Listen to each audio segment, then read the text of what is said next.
మనము పల్లి పేస్ట్ చేసి పెట్టుకున్నాం కదా, అది కూడా వేసేద్దాం. ఒక్కసారి మూత తీసి చూద్దాం.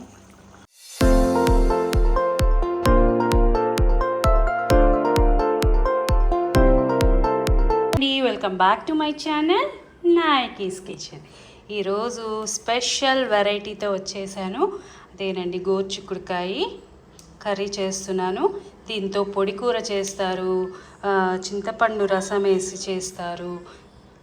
కానీ ఈరోజు నేను స్పెషల్గా గోరుచిక్కుడుకాయ గ్రేవీ కర్రీ చేస్తున్నాను. అది ఎలా చేయాలి, దాని తయారీ విధానం ఎలా అన్నది చూద్దాము. ఇది చపాతీల్లోకి కానీ లేదంటే మన ఫ్లేవర్డ్ రైసెస్లో కానీ అలా కూడా తినచ్చు.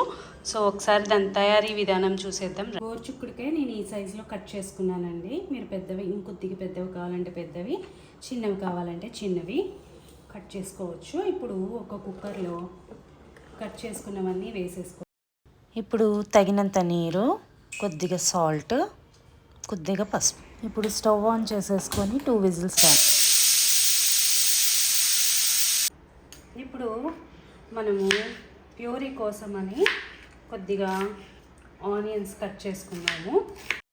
ఇప్పుడు ఒక టమాటా కూడా పీసెస్గా కట్ చేసుకొని పెట్టుకున్నాం. ఇలా ఉంచేసాను పీసెస్ కోసమని. 2 ఆనియన్స్లో కొద్దిగా ఒక ఆనియన్, ఒక టమాటా ఆనియన్ ప్యూరీ అండి, ఇలా చేసేసుకున్నాను. ఇది కూడా 1 స్పూను ఆయిల్ వేస్తున్నాను. కొద్దిగా ధనియాలు, కొద్దిగా జీలకర్ర, కొద్దిగా ఎండు కొబ్బరి, ఇవన్నీ వేసి లైట్గా ఫ్రై చేయాలి. లాస్ట్ అవన్నీ వేగినాయన్నప్పుడు చిటికెడు నువ్వులు కూడా వేసేయండి. అలా నువ్వులు చిటపట్టమంటూ ఉండాలండి. ఇప్పుడు స్టవ్ ఆఫ్ చేసేసాను. ఇది కొద్దిగా చల్లారలేదు. నేను ఎండుమిరపకాయ బదులు పచ్చికారం వేస్తున్నాను. ఇప్పుడు ఇది మిక్సీ పట్టేద్దాం.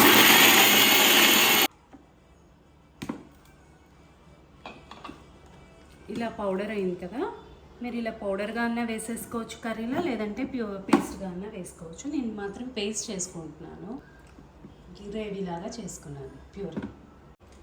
ఇప్పుడు పాత్ర పెట్టుకొని స్టవ్ ఆన్ చేసుకుందాము. ఒక 2 స్పూన్స్ నేను గానుగ నూనె వాడుతున్నానండి.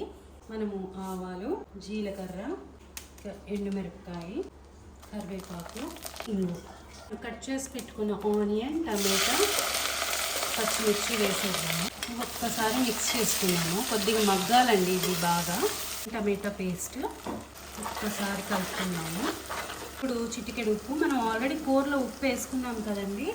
సో వీటి వరకు మసాలా వరకు పట్టడం కోసం వేసుకున్నాను. సో పసుపు, కారం.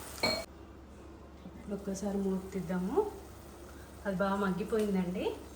ఇప్పుడు మనము పల్లి పేస్ట్ చేసి పెట్టుకున్నాం కదా, అది కూడా వేసేద్దాం. ఇది కూడా పోసేసుకొని కొద్దిగా వాటర్ మిక్స్ చేసుకున్నాము. ఇప్పుడు మూత తీసి ఉడుకుతున్నప్పుడు చిటికెడు, కొద్దిగా అంటే కొద్దిగానే చింతపండు రసం పోయాలి. ఆల్రెడీ మనము 2 టమాటాస్ వేసాం కదండి, కాబట్టి పులుపు అనేది చూసుకొని వేసి. ఇప్పుడే ఆయిల్ పైకి తేలుతుంది.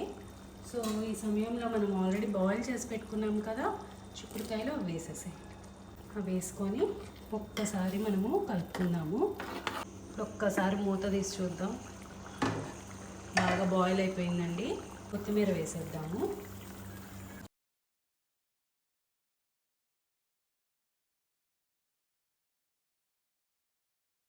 బౌల్లోకి ట్రాన్స్ఫర్ చేసేద్దాం. చూసారు ఎంత వేడిగా పొగలు వచ్చేస్తున్నాయి కర్రీ. ఇప్పుడు స్టవ్ ఆఫ్ చేసేద్దాం. కర్రీ అయిపోయింది కదండి. ఒక బౌల్లోకి ట్రాన్స్ఫర్ చేసుకున్నాను. సో ఒక్కసారి టేస్ట్ చూద్దాము.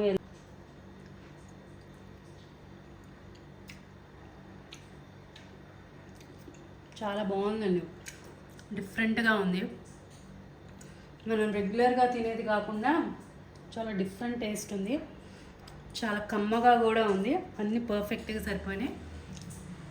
మీకు కనుక ఈ కర్రీ కనుక నచ్చితే, ఇలా ట్రై చేయాలి అనుకుంటే మాత్రం ఒకసారి చూసి ట్రై చేసి ఎలా వచ్చిందన్నది నాకు కామెంట్ రూపంలో తెలియజేయండి.